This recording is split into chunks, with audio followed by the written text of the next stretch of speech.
capítulo 1, verso 3. Efesios capítulo 1, verso 3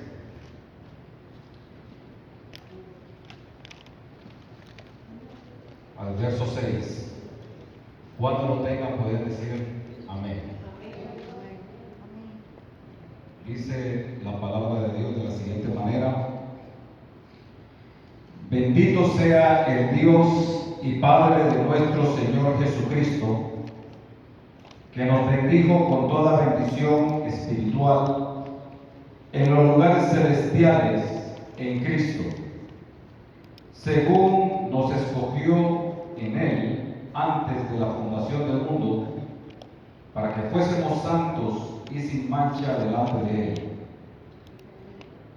En amor, habiéndonos predestinado para ser adoptados hijos suyos por medio de Jesucristo, según el puro afecto de su voluntad, para alabanza de la gloria de su gracia, con la cual nos hizo aceptos en el amado.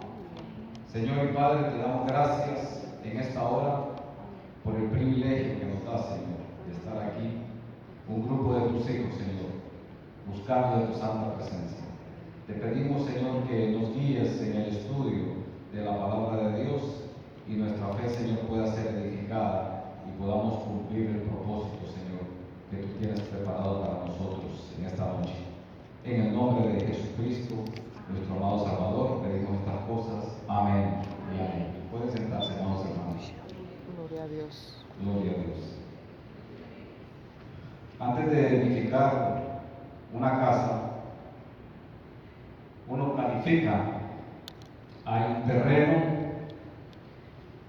hay planos que escoger, hay que comprar el terreno, hay que escoger contratistas, hay que buscar un permiso de construcción para pagar y un sinnúmero de detalles que se necesitan para construir una casa. Pero si no se planifica como es debido, su casa no va a quedar como usted quiere. Entonces es importante tener un plan. Y Dios no comenzó su iglesia sin planificar de antemano.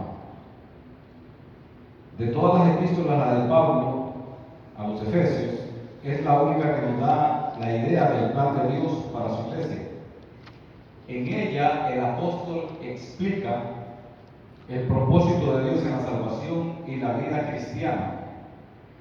La oración de Pablo, que figura en el primer capítulo de esta epístola, nos da una idea de lo que Dios piensa hacer con la vida de los creyentes. Desde que nos llamó, desea que lo honremos a Él con nuestras vidas, con nuestra obediencia, nuestra sumisión a Cristo como cabeza de la iglesia. A medida que entendamos el plan y el propósito que tiene para nuestra vida, podremos a nuestra vez recibir su poder para cumplir ese plan. Debemos nosotros, ¿verdad?, ponernos en la mano de Dios. ¿Cuál es el papel de Dios en todo esto? Cuando Pablo comienza a escribir su epístola a los Efesios, no puede menos que reflexionar sobre las bendiciones que Dios le ha dado a estos creyentes. A estas bendiciones responde con una expresión de alabanza, como lo vemos en Efesios 1:3, ¿verdad?, donde las palabras bendito sea el Dios son una frase hebrea que se usa para comenzar a adorar a Dios. A esta frase el apóstol Pablo le añade las palabras de nuestro Señor Jesucristo. Al hacer esto, le recuerda a sus lectores que Dios y su Hijo Jesús son la fuente de bendición y ellos siempre son dignos de recibir nuestra gratitud. En esta epístola figura varias veces la frase también lugares celestiales, que bien puede traducirse por en los cielos. Se refiere al lugar a donde Cristo fue alzado y como creyentes nosotros también fuimos alzados con Él y ahora participamos de las bendiciones de nuestra herencia celestial mediante el ministerio del Espíritu Santo. En el versículo 4, Pablo comienza a describir estas bendiciones afirmando que Dios nos escogió en Él. Esto es, nos escogió en Cristo, antes de la fundación del mundo. Y el propósito para el cual nos escogió fue para que fuésemos santos y sin mancha delante de Él. Aunque algunos traductores ponen la palabra en amor al final del versículo 4, otros creen que debe ponerse al principio del versículo 5. Pero ambas traducciones enfatizan el amor de Dios cuando Él actúa en nuestra vida.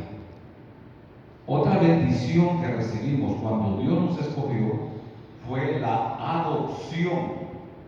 Según el verso 5, Dios nos predestinó para ser adoptados, hijos suyos. El término predestinar significa decidir de antemano. Y hay quienes creen que Dios predestinó a algunos para pasar la eternidad en el cielo y a otros para pasar la eternidad en el infierno. Y según esta creencia, no hay nada que una persona pueda hacer para cambiar lo que él decidió. Pero según las Escrituras, este no es el significado de la predestinación. Esta tiene que ver con el cuerpo unido de Cristo. En otras palabras, las personas son predestinadas por su relación con el cuerpo de Cristo como resultado de su fe en Él. La elección y la predestinación de Dios fueron según el puro afecto de su voluntad. En el verso 5 dice, es que Dios se complace en recibir a todos los que responden a Él para luego incorporarlos en su familia y como resultado somos aceptos en el amado, esto es, en Cristo. Pablo nos recuerda que Dios nos amó tanto que aceptó a todo aquel que viniera a Él, aquellos que estaban lejos, ahora han sido hechos hijos de Dios, y esta es la razón suficiente para que le expresemos a Dios nuestra gratitud y le rindamos el culto que merece. Sabiendo todo esto, debemos comprender que en la Biblia, y especialmente la epístola de los Efesios y la epístola de Pedro, Dios nos hace ver que tiene un propósito, tiene un plan y tiene un sello. Y vamos a ver detalladamente cada uno de estos elementos de la enseñanza de esta hora. Vamos a empezar con el propósito de Dios. Es el eterno propósito de Dios. Dice en la epístola de Pedro, el capítulo número 1, voy a parafrasear un par de versículos porque no vamos a leer todo el capítulo, es muy largo. Dice, bendito el Dios y Padre de nuestro Señor Jesucristo, que según su grande misericordia nos hizo renacer para una esperanza viva por la resurrección de Jesucristo de los muertos, para una herencia incorruptible, rescatado de vuestra vana manera de vivir, la cual recibisteis de vuestros padres, no con cosas corruptibles como oro o plata, sino con la sangre preciosa de Cristo, como de un cordero sin mancha y sin contaminación, ya destinado desde antes de la fundación del mundo.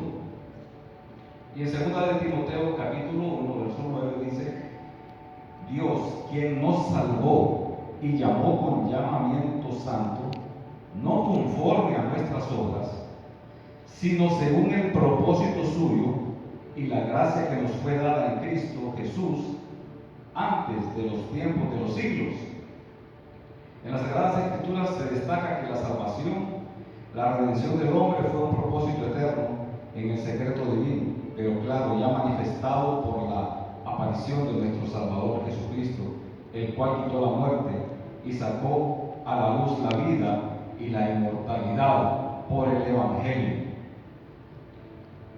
El propósito de Dios se manifestó antes de la creación. Cuando Dios creó todo el universo, cuando estaba dando los toques finales en el escenario donde había de desarrollar su sabio y eterno propósito, este eterno propósito divino fue concebido, predestinado e iniciado en el cielo desde antes de la fundación del mundo. Y el propósito de Dios y el hombre cubre 5 principios. El primero es, en primer lugar, crear al hombre y a la mujer a su imagen y semejanza, con cuerpo físico, pero con un espíritu inmortal y una inteligencia privilegiada para que señorearan sobre la tierra. En segundo lugar, el crearlos a su imagen y semejanza, así como Él es libre, también le concedería libre albedrío, voluntad propia para que tomara sus propias decisiones, lo cual también ha hecho con los ángeles, que son seres con cuerpo espiritual creado por Dios. En tercer lugar, de esa raza humana, Él habría de engendrar hijos por medio de un proceso genético no natural ni humano, sino sobrenatural y divino. En cuarto lugar, en su presciencia o conocimiento previo, en su infinita y eterna sabiduría desde antes de la fundación del mundo y de la creación del hombre, Dios supo que el hombre había de hacer mal uso de ese albedrío, ese regalo de libertad para escoger. Dios sabía de antemano que el hombre haría mal uso de ese libre albedrío y por consiguiente perdería la comunión con su Hacedor y se convertiría en pecador y esclavo de Satanás y sería destituido de la gloria de Dios. En quinto lugar, la deidad entendió que entre los seres angelicales no había uno que pudiera redimir al hombre y restaurarle a la comunión con su Hacedor, y que mucho menos podría el propio hombre redimirse a sí mismo ni redimir a sus semejantes, como lo dice Salmo 49, versos 6 al 8. Entonces, la posición de Dios ante la perspectiva del fracaso del hombre fue la siguiente. Ante la futura realidad de la desobediencia y la caída del hombre por causa de la intromisión de Satanás, ¿habría Dios de desistir de su propósito de crear al hombre? De ninguna manera. Si Dios sofocó la rebelión del entonces Lucifer y sus ángeles que le siguieron y a todos los expulsó del cielo, volvería a vencerle como adversario de Dios. Entonces, pues el Dios creador del hombre también habría de ser el Dios redentor del hombre. Al profeta Isaías se le concede una visión, al parecer relacionada con la futura redención del hombre, y en parte dice: vi yo al Señor sentado sobre un trono alto y sublime, y sus faldas llenaban el templo, por encima de él había serafines, y el uno al otro daba voces diciendo: santo, santo, santo, Jehová de los ejércitos, toda la tierra está llena de su gloria. Después oí la voz del Señor que decía: ¿a quién enviaré? ¿Y quién irá por nosotros? Entonces Isaías, representando a Logos, el futuro redentor, responde: heme aquí, envíame a mí. También en el Salmo 40, del 5 al 6, dice que es un salmo mesiánico. David, en un vislumbre profético, ve, escucha y expresa los pensamientos y el propósito de Dios, y escribe: has aumentado, oh Jehová Dios mío, tus maravillas y tus pensamientos para con nosotros, no es posible contarlos ante ti. Si yo anunciare y hablare de ellos, no pueden ser enumerados. Sacrificio y ofrenda no te agrada. Has abierto mis oídos. Holocausto y expiación no has demandado. Puesto que ni los seres angelicales, ni el propio hombre, ni los sacrificios de animales podrían redimir al hombre, también el salmista escuchó la respuesta divina conforme al propósito eterno. Leemos en el Salmo 40, versos 7 al 8: de aquí vengo, en el rollo del libro está escrito de mí, el hacer tu voluntad, Dios mío, me ha agradado, y tu ley está en medio de mi corazón. Por causa de esta maravillosa disposición del Verbo eterno de venir a la tierra a redimir al hombre, aún antes de la creación de éste, es que el Espíritu Santo inspiró al apóstol Pedro para escribir diciendo que fuisteis rescatados de vuestra vana manera de vivir, no con cosas corruptibles, como oro o plata, sino con la sangre preciosa de Cristo, como de un cordero sin mancha y sin contaminación, ya destinado desde antes de la fundación del mundo, pero manifestado en los postreros tiempos por amor de vosotros.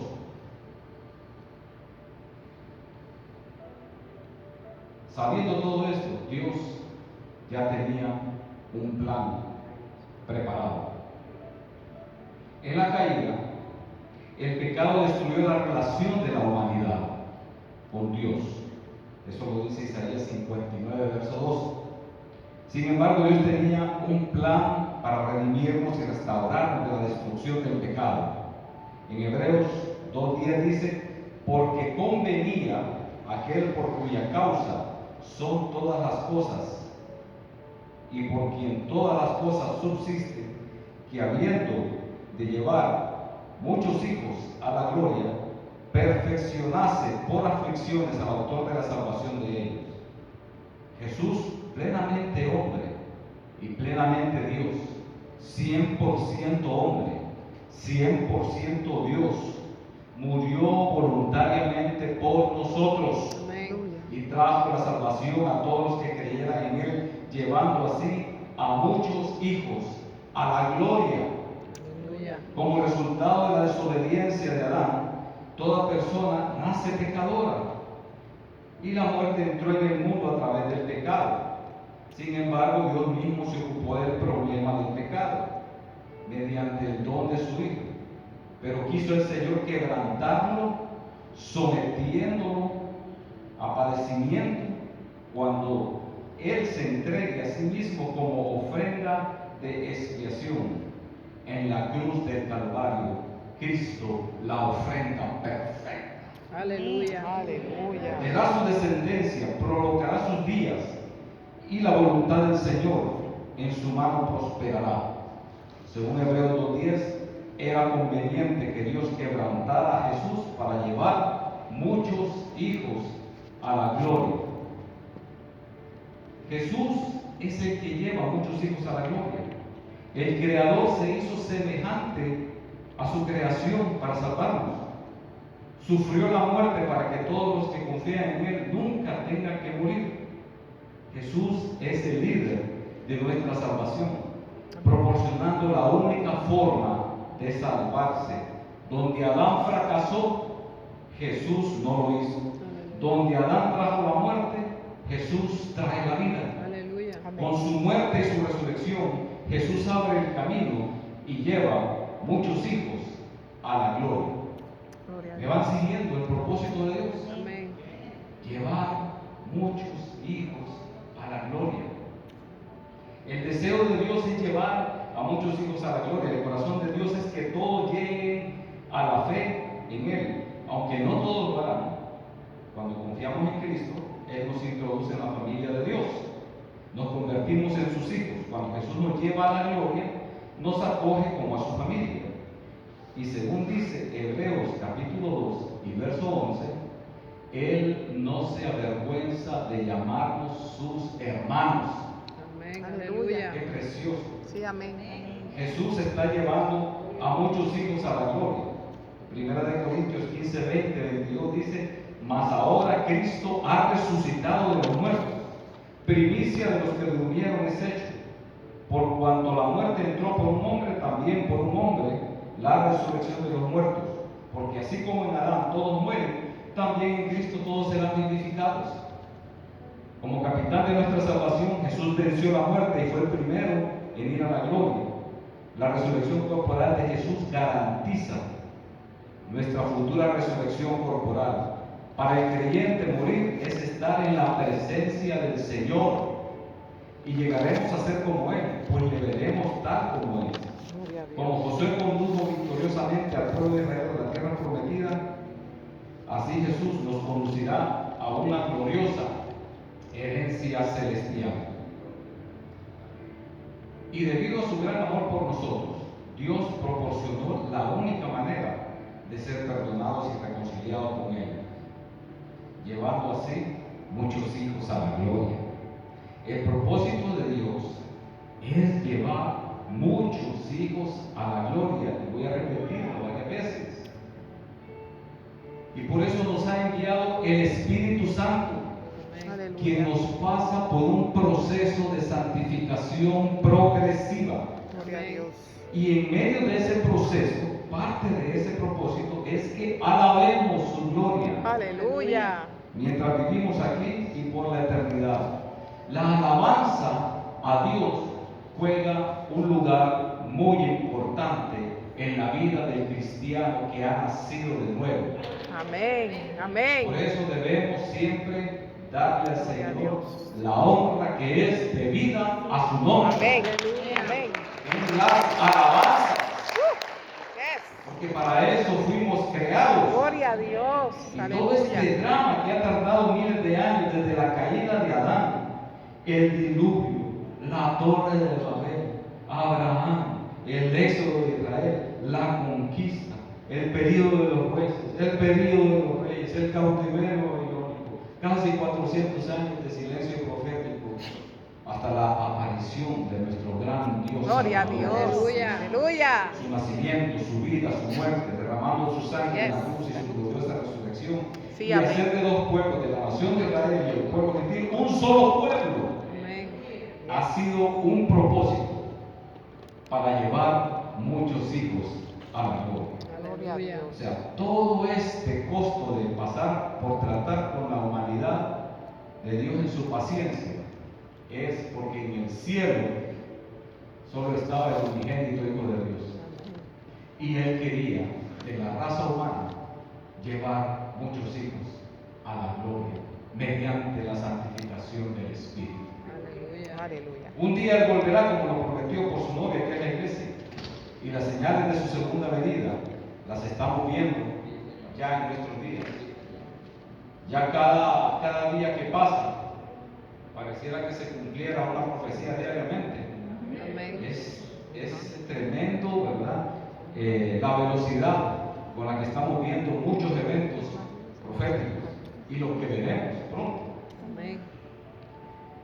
Entonces hablábamos que Dios tiene un propósito, ya dijimos cuál era, tiene un plan, ya lo explicamos, y ahora Dios tiene un sello, que es la parte más importante de la enseñanza de esta noche. Cuando la gente oye el mensaje de salvación, muchos responden a él. Esto es lo que sucedió en Éfeso. Pablo dice que el mensaje de Cristo les trajo a los efesios la verdad de la salvación. Pero a ellos no les bastó con oír el mensaje. En efecto, ya habían dado el paso siguiente, que era creer en el mensaje y aceptar a Cristo.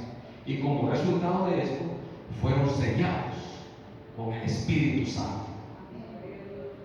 En los tiempos antiguos, el sello consistía de una marca de cera que tenía la impresión del sello del escritor.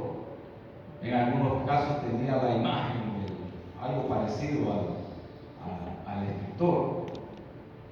Y la costumbre de sellar algo tenía varios propósitos. Uno de ellos era garantizar el carácter de un documento, la integridad del documento o una persona. Otro era indicar propiedad. Otro de los propósitos del sello era proteger algo contra un riesgo. El sello al que se refiere Pablo aquí indica que los creyentes de Éfeso pertenecían a Dios como gentiles, habían sido adoptados en la familia divina, y esto sucede también en la vida de los creyentes hoy día.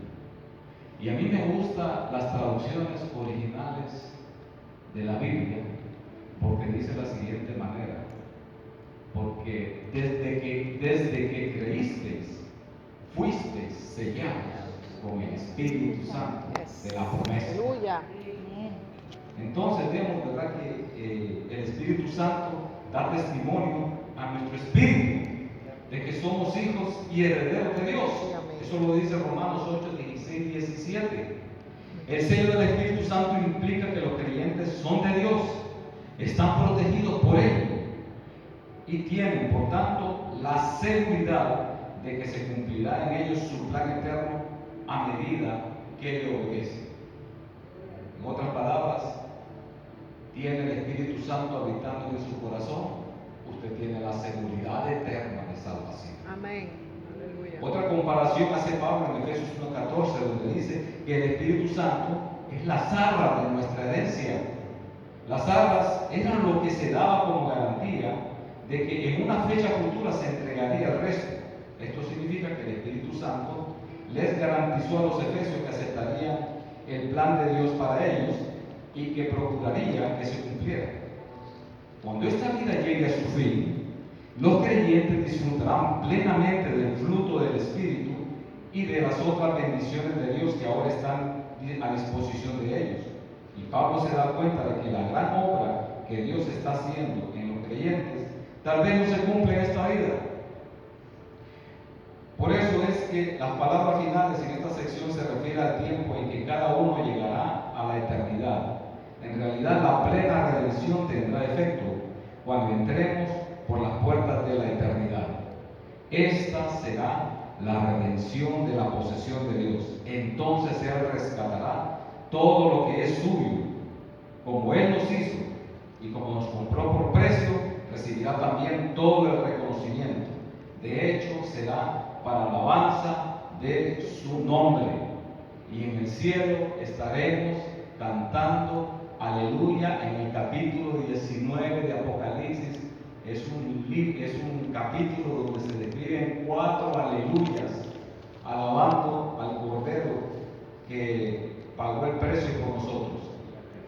Muchos creyentes no reconocen la grandeza del plan de salvación de Dios. Nunca han considerado las riquezas de la gracia y de la sabiduría de Dios que están a disposición para ellos. Tal vez asisten a la iglesia, leen su Biblia y oran, pero nunca entienden el propósito. Y este propósito es que le traigamos honra a Él, tanto en nuestra vida personal como en la iglesia. Dios está decidido a que su plan tenga éxito.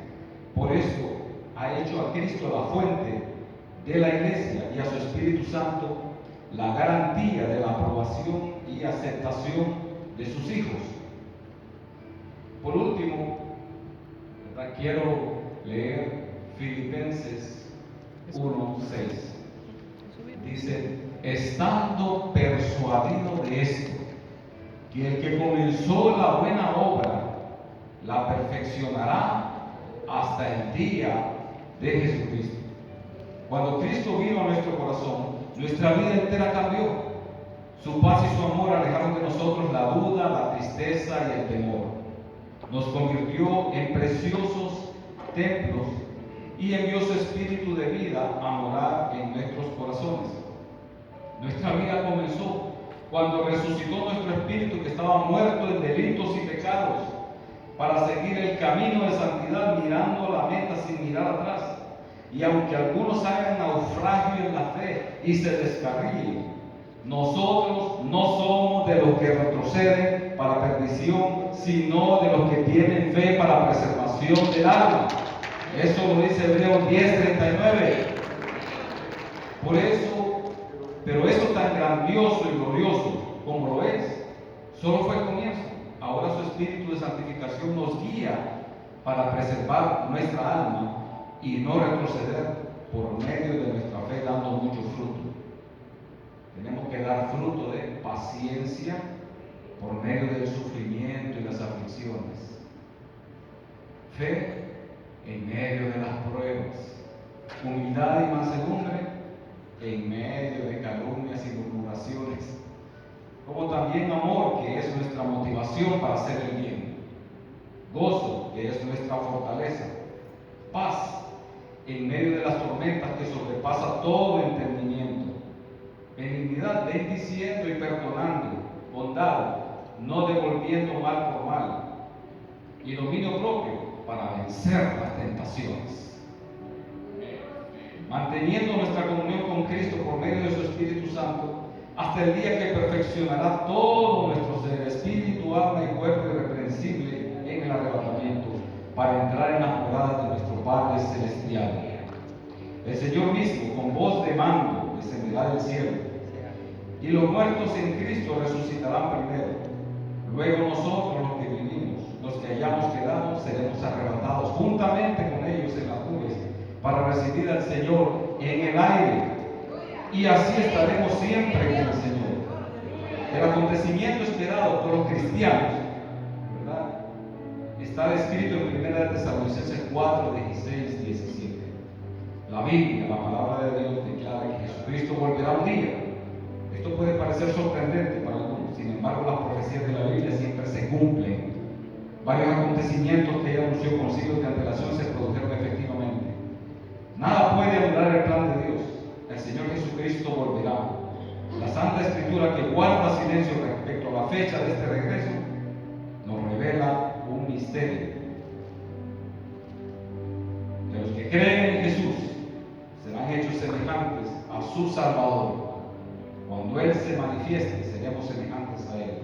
Jesucristo transformará el cuerpo de la humillación nuestra para que sea semejante al cuerpo de la gloria suya. Cuando Cristo venga, se realizará dicha transformación. Los que han muerto en la fe en Él, los creyentes, serán resucitados en un cuerpo glorioso. Muertos con su cuerpo humano resucitarán con un cuerpo glorificado celestial. Es decir, liberados de todo lo que los unía a este mundo. Simultáneamente la misma transformación se operará en los creyentes vivos, que serán entonces transformados, y todos partirán al encuentro de su Señor para ser introducidos en la casa del Padre. Estarán para siempre con Él. Esto es la verdad. Forma parte del plan perfecto de salvación que el Dios de amor nos ofrece. Entonces, recapitulando, ¿verdad?, el plan de Dios para los creyentes es el papel de Dios en todo esto. Y Él tiene un propósito, tiene un plan y tiene un sello. Él ya hizo todo lo que necesitaba hacer para salvar su humanidad. Dice la Biblia que ese sello se recibe por medio de la fe. Vamos a meditar un poco, ¿verdad?, mientras oímos un canto. Todo el que quiera pasar a reflexionar adelante, hágase esta pregunta: ¿tengo el sello del Espíritu de Dios? ¿Le he hablado a mi espíritu de que soy hijo de Dios? Si usted tiene dudas de que el Espíritu Santo habita en su corazón, déjame decirte que eso es lo más importante, el elemento más importante para participar del arrebatamiento. Casi todas las personas piensan que para entrar al cielo se requiere ser bueno o hacer buenas obras. Pero entonces alguien me dio a mí las mejores noticias de mi vida. Descubrí que el cielo es un regalo gratuito, que nadie lo merece, ni nadie puede adquirirlo por su propio esfuerzo. Esto se ve más claramente cuando uno mira lo que la Biblia dice en cuanto al hombre. Es pecador, no puede salvarse a sí mismo. Esto se ve más claramente cuando uno mira lo que la Biblia dice en cuanto a Dios. Dios es amor y desea que todos entremos en el cielo, pero también